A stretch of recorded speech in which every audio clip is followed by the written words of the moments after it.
Subscribe and share my channel Sudarsana. ఓం శ్రీ సాయిరామ్. గురుదేవదత్త. శ్రీ గురుభ్యో నమః. శ్రీ అక్కలకోట సమర్థ చింతోపంతుతోల్ సుందరీభాయి బాలప్పలను అనుగ్రహించుట. బాలప్ప స్వామికి ఆత్మీయుడై అనుగ్రహము పొందిన భక్తుడు. బాలప్ప కర్ణాటకలోని బీజాపూర్ జిల్లా హవేలీ తాలూకాలోని కరంజ్గి గ్రామవాసి, బ్రాహ్మణుడు. ఇతను నగల వ్యాపారము, వడ్డీ వ్యాపారము చేస్తూ ఆ గ్రామంలో ధనవంతుడయ్యాడు. ఇతనికి 30 సంవత్సరముల వయసుకే ఆధ్యాత్మిక చింతన కలిగి సద్గురువు కొరకు వెతుకుతూ గాణుగాపురం వెళ్ళాడు. అక్కడ భిక్ష చేస్తూ శ్రీ నృసింహ సరస్వతీ స్వామివారి పాదుకులను ప్రతిరోజు సేవిస్తూ 15 రోజులు ఉన్నాడు.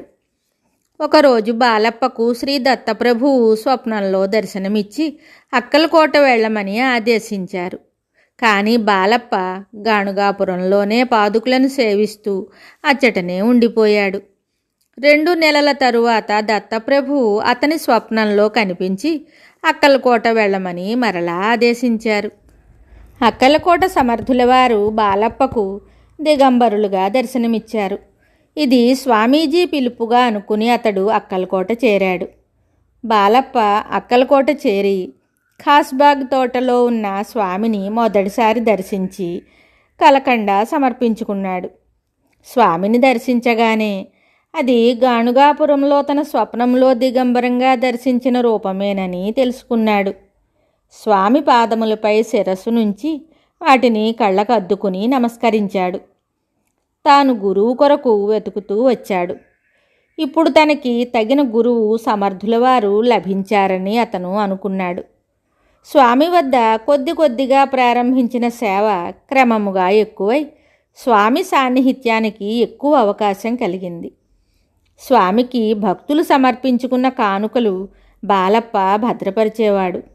స్వామికి ఏది కావాలన్నా వాటిని అందించే బాధ్యత బాలప్పదే. ఆలస్యమైతే స్వామి కేకలు వేసేవారు. బాలప్ప స్వామికి పూజ చేస్తూ ఉండేవాడు. అది చూసి స్వామి బాలప్ప ముతక గొంగళ్ళు నేస్తున్నాడు అని చమత్కరించేవారు. కులమతాలు లేవని గుర్తింపుకు ఒక అంటరాని బావి నుండి బాలప్పచే నీరు తెప్పించారు. అలానే ధ్యానములో ఏకాగ్రత కుదరలేదని చెప్పుకొనగా స్వామి బాలప్ప వీపు మీద చరిచారు. బాలప్ప తక్షణమే సమాధిలోకి వెళ్ళి దివ్యానుభూతులు పొందాడు. స్వామి ఎచ్చటికన్నా వెళ్ళినా బాలప్ప అక్కలకోట వదిలేవాడు కాదు.